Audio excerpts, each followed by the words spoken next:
Every modern empire is built on a single revolutionary product that redefines how humans interact with reality. For Apple, it was the revolutionary glass multi-touch screen of the iPhone. For Microsoft, it was the ubiquitous desktop operating system known as Windows. But for Tencent, the single product that conquered an entire nation was not merely a software application. It slowly and methodically became the digital operating system of modern human existence. By the year 2010, Tencent was already a terrifying economic force inside China, driven almost entirely by its legendary desktop messaging platform, QQ. Tens of millions of users logged on every single day, spending vast fortunes of virtual currency on digital avatars, streaming music, and competing in PC online games. On paper, the company was an undeniable titan, but deep inside the executive suites of Shenzhen, a quiet and paralyzing panic was beginning to take root. The global tech landscape was shifting with frightening speed. The personal computer era was dying, and the smartphone revolution was erupting. Pony Ma and his inner council understood a dark truth about Silicon Valley and Chinese tech alike. No giant survives the transition to a new platform unless it is willing to burn down its own legacy. If Tencent did not intentionally build a mobile product that would murder QQ, a nimble startup in Beijing or Shanghai would happily do it for them. In a small, isolated research laboratory in Guangzhou, located far away from the corporate politics and watchful eyes of Tencent's headquarters in Shenzhen, a brilliant and reclusive engineer named Allen Zhang was granted an unprecedented level of autonomy. His directive was radical and uncompromising: build a brand new, mobile-first messaging application from absolute scratch, completely severed from the existing QQ architecture and database. No desktop legacy code, no bloated avatar features, and no unnecessary corporate interference. The result of this secret experiment was WeChat, known natively in mainland China as Weixin.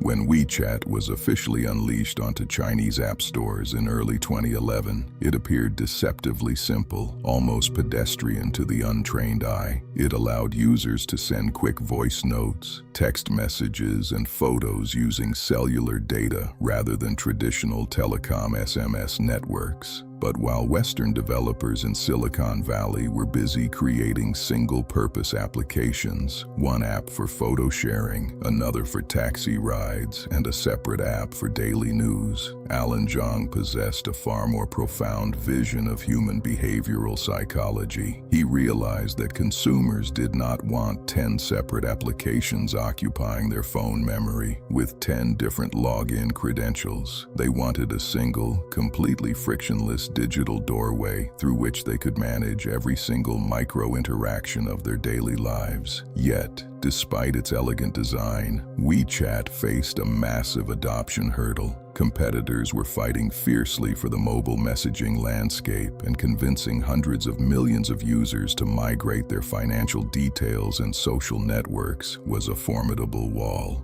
To obliterate this obstacle and achieve total market dominance, Tencent executed what is now studied in global business schools as one of the greatest growth marketing masterstrokes in human history during the Chinese New Year of 2014. They introduced the digital red envelope feature inside WeChat. For centuries, handing out traditional red paper envelopes filled with physical cash, known as hongbao, has been a sacred cultural tradition during the holiday season in China, passed down from elders to children and between colleagues. Tencent expertly digitized this deeply rooted cultural ritual. They created a system within WeChat group chats where users could deposit a sum of real money, and the algorithm would randomly distribute varying fractions of that cash to friends who tapped their phone screens the fastest. The psychology was intoxicating. It combined the thrill of gambling, the warmth of holiday traditions, and the social pressure of group interactions into a viral loop that swept across the nation like wildfire. Virtually overnight, tens of millions of Chinese citizens linked their private bank cards to WeChat Pay simply to participate in the addictive red envelope game. In a single, frantic holiday weekend, Tencent accomplished what traditional state-owned banks and financial institutions had spent decades trying to achieve. They digitized the entire cash economy of a nation with over 1.3 billion people.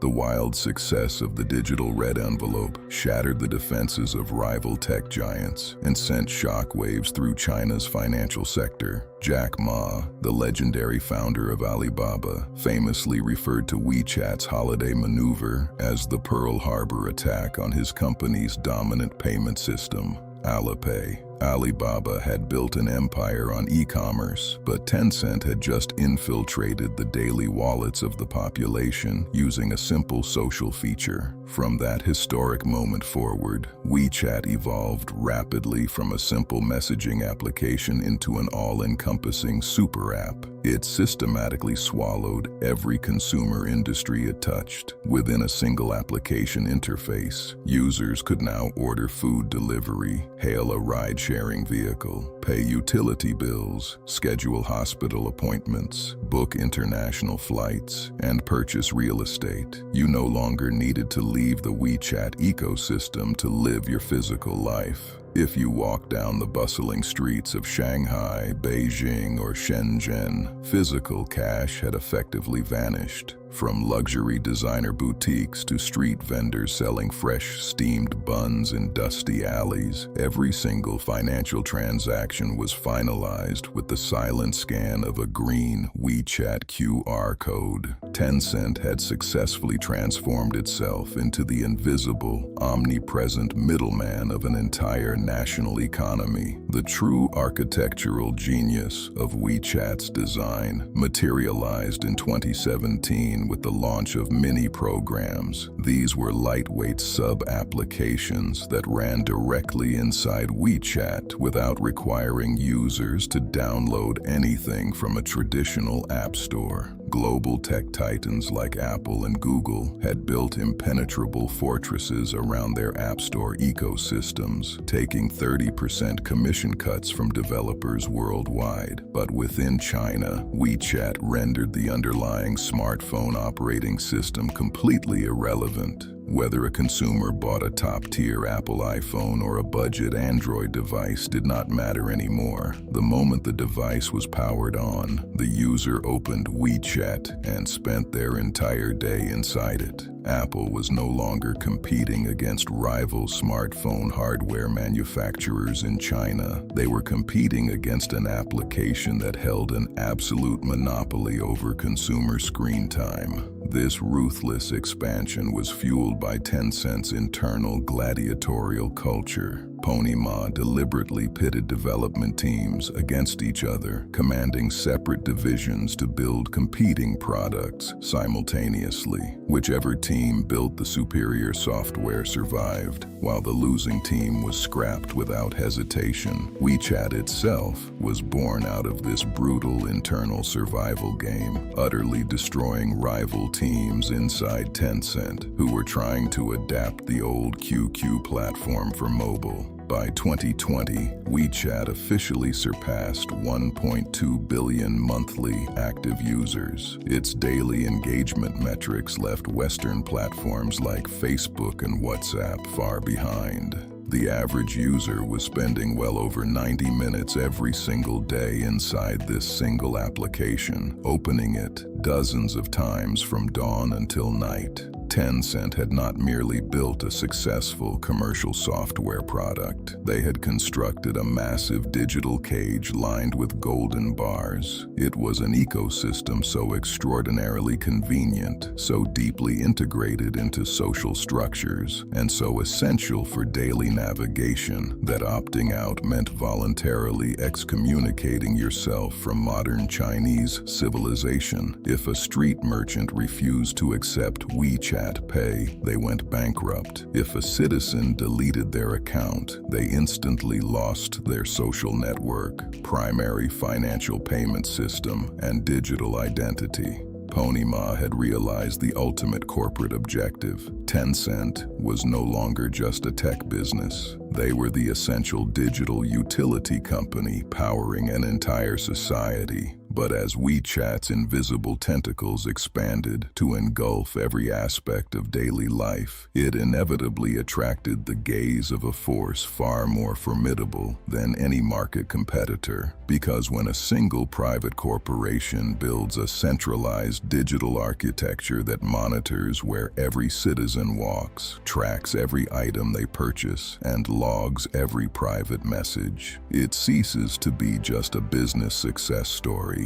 It becomes an engine of absolute, unprecedented societal control. In the next chapter of the Dark Archive, we enter the most sensitive and dangerous territory of Tencent's rise, the silent alliance between Shenzhen and Beijing, the hidden mechanics of algorithmic censorship, and how WeChat was transformed into the most sophisticated digital panoptikon in human history. Subscribe to the Dark Archive, turn on notifications, and join us for Part 4.